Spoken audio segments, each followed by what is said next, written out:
Good morning friends. Indian polity के अंतर्गत आज हम लोग राज्य विधानमंडल की चर्चा करेंगे, अर्थात स्टेट लेजिस्लेचर। यह वीडियो राज्य विधानमंडल का भाग 1 है। तो आइए देखते हैं भारतीय संविधान में क्या कहा गया है स्टेट लेजिस्लेचर के बारे में। आर्टिकल 168 के अनुसार प्रत्येक राज्य के लिए एक विधानमंडल होगा जो राज्यपाल तथा 2 सदनों क्रमशः विधानसभा और विधान परिषद से मिलकर बना होगा। विधानसभा को हम लेजिस्लेटिव असेंबली और विधान परिषद को हम लेजिस्लेटिव काउंसिल कहते हैं। फ्रेंड्स, यहाँ पर याद रखिएगा, जो विधानसभा है वहाँ पर प्रदेश की जनता सीधे अपने प्रतिनिधि चुनकर भेजती है और इसी निम्न सदन या लोअर हाउस कहते हैं। और जो लेजिस्लेटिव काउंसिल या विधान परिषद होती है इसे उच्च सदन या अपर हाउस कहते हैं। यहाँ पर जो है डायरेक्टली प्रतिनिधि नहीं चुने जाते। ठीक है, आगे बढ़ते हैं। भारत के सभी राज्यों में द्विसदनीय विधानमंडल नहीं है, अर्थात भारत के जो सभी राज्य हैं वहाँ पर विधानमंडल में 2 सदन अर्थात विधानसभा या विधान परिषद नहीं है, बल्कि केवल 6 राज्य हैं जहाँ विधानमंडल में 2 सदन हैं अर्थात विधानसभा और विधान परिषद। जिन राज्यों में 2 सदन होते हैं इस प्रकार की व्यवस्था को बाई कैमरल अरेंजमेंट कहते हैं। तो आइए देखते हैं वे कौन कौन से राज्य हैं जहाँ के विधानमंडल में 2 सदन हैं। तो आइए देखते हैं। पहला राज्य है आंध्र प्रदेश, दूसरा राज्य बिहार, तीसरा कर्नाटक, चौथा उत्तर प्रदेश, पांचवा महाराष्ट्र और छठवां तेलंगाना। तो ये 6 राज्य हैं जहां विधानसभा के साथ साथ विधान परिषद है। फ्रेंड्स, जम्मू कश्मीर में 31 अक्टूबर 2019 से पहले 7 राज्यों में द्विसदनीय व्यवस्था थी, अर्थात जम्मू कश्मीर जब भारत का राज्य था तो वहाँ पर भी विधान परिषद मौजूद थी। तब विधान परिषद वाले कुल 7 राज्य थे, लेकिन जम्मू कश्मीर को अब 2 यूटीएस में बांट दिया गया। आंध्र प्रदेश विधानसभा ने भी विधान परिषद को समाप्त करने संबंधी प्रस्ताव को पास कर दिया है। इस प्रकार से जब इस प्रस्ताव को भारतीय संसद की मंजूरी मिल जाएगी तब आंध्र प्रदेश में भी जो है विधान परिषद समाप्त हो जाएगी।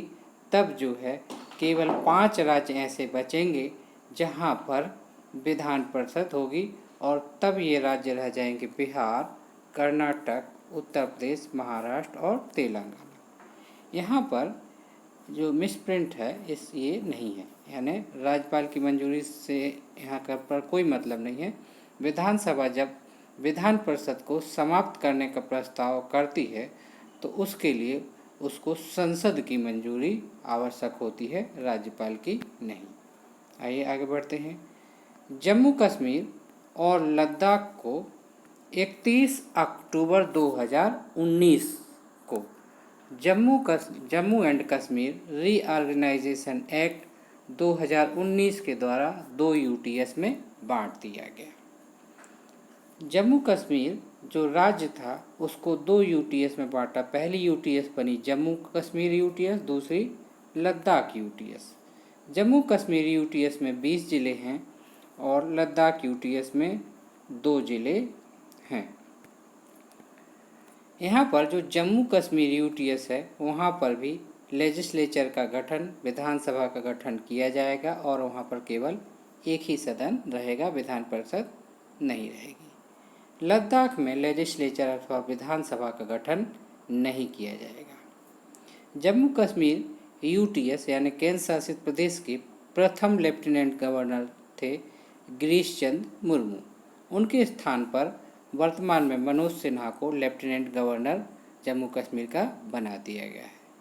जो जम्मू कश्मीर के प्रथम लेफ्टिनेंट गवर्नर थे गिरीश चंद्र मुर्मू, ये वर्तमान में भारत के कंट्रोलर एंड ऑडिटर जनरल बना दिए गए हैं। लद्दाख यूटीएस के प्रथम लेफ्टिनेंट गवर्नर हैं राधा कृष्ण माथुर। आइए आगे बढ़ते हैं। आर्टिकल 169 देखते हैं क्या कहता है। आर्टिकल 169 के अनुसार राज्य में विधान परिषद की स्थापना या उन्मूलन का अधिकार संसद को है यदि संबंधित राज्य की विधानसभा अपनी कुल सदस्य संख्या के बहुमत तथा उपस्थित और मतदान करने वाले सदस्यों के 2/3 बहुमत से इस आशय का प्रस्ताव पारित कर दे, अर्थात विधानसभा परिषद को समाप्त करने का प्रस्ताव, तब उसे संसद की मंजूरी मिलने के बाद विधान परिषद समाप्त कर दी जाती है उस राज्य में। आर्टिकल 170 विधानसभा की संरचनाओं के बारे में कहता है। आर्टिकल 170 के अनुसार प्रत्येक राज्य की विधानसभा उस क्षेत्र से प्रत्यक्ष निर्वाचन द्वारा अधिक से अधिक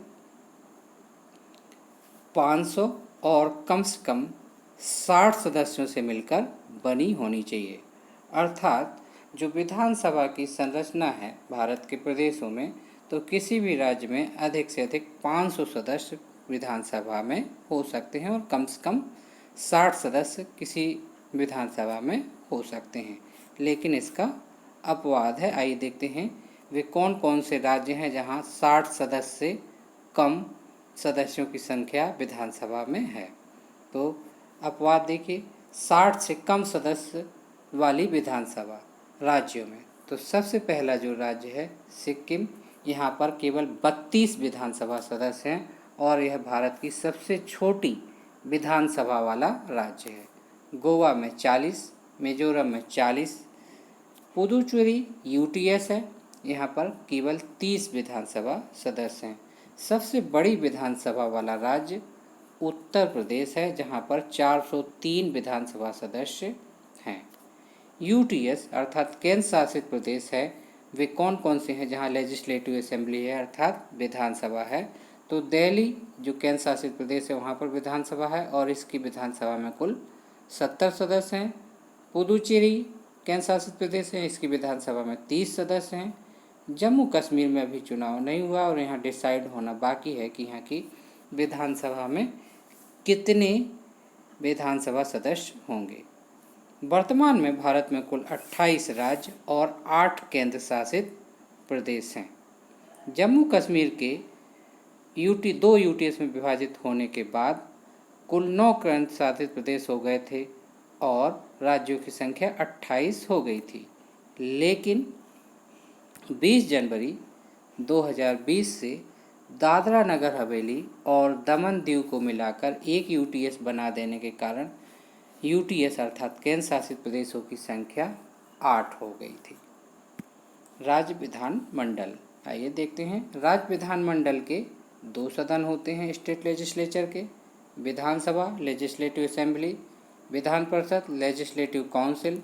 विधानसभा के जो सदस्य होते हैं उनको हम मेंबर ऑफ लेजिस्लेटिव असेंबली कहते हैं अर्थात MLA, यहाँ पर MLS गलत है, तो विधानसभा के सदस्य को हम कहते हैं MLA अर्थात मेंबर ऑफ लेजिस्लेटिव असेंबली। उसी प्रकार जो विधान परिषद के सदस्य होते हैं और उसको हम मेंबर ऑफ लेजिस्लेटिव काउंसिल कहते हैं अर्थात MLC कहते हैं। आइए देखते हैं कि इनके सदस्यों का निर्वाचन कैसे होता है, अर्थात पहले देखते हैं विधानसभा के सदस्यों का निर्वाचन। तो विधानसभा के जो सदस्यों का निर्वाचन होता है वो प्रत्यक्ष निर्वाचन प्रणाली द्वारा होता है, यानी डायरेक्ट जनता के द्वारा, और इनका निर्वाचन भारत सरकार का जो निर्वाचन आयोग है वह कराता है। विधानसभा का जो प्रत्येक सदस्य होता है वह कम से कम 75,000 जनसंख्या का प्रतिनिधित्व एक विधायक या MLA करता है। आर्टिकल 170 का तीसरा भाग, प्रत्येक जनगणना के बाद राज्य की विधानसभा में स्थानों की संख्या तथा प्रादेशिक निर्वाचन क्षेत्रों का पुनः समायोजन संसद द्वारा निर्धारित विधि से किया जाता है। 84वें संविधान संशोधन अधिनियम 2001 द्वारा यह प्रावधान किया गया कि 2026 के बाद होने वाली जो प्रथम जनगणना होगी के आंकड़ों के प्रकाशित होने तक प्रत्येक राज्य के विधानमंडल में स्थानों की संख्या का जो पुनः समायोजन किया जाएगा, बल्कि जैसा 1971 की जनगणना के आधार पर ही नियत किया जाएगा। एमएलए की योग्यताएं देख लेते हैं। तो जो विधानसभा के सदस्य होते हैं उनको एमएलए बोलते हैं।